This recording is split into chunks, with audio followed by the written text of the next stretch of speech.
కరిగిపోవాలి ఉప్పు. లోకాన్ని చూసి ఏమైపోతావు నువ్వు? కర్రగాని ఉప్పుగా మారిపోతావు. అమ్మగారులో లోతు భార్య లోకాన్ని చూసి ఏమైంది? ఏమైంది? కరగదది, యూజ్లెస్.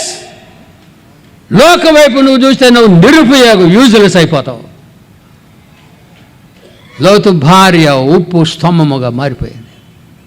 కరగాల, నీళ్ళలో కరిగిపోవాలా, నీళ్ళకి బయటికి రావాలా. ప్రత్యేకంగా ఉండాలి మనము. ఉప్పు అంటే జీవం ఇయ్యాలా. యాక్సిడెంట్ అయితే ఏమిస్తారండి? యాక్సిడెంట్ అయితే ఏమిస్తారు? సెలైన్ వాటర్, సెలైన్ అంటే ఉప్పు నీళ్ళు. బతికించాలి మనము.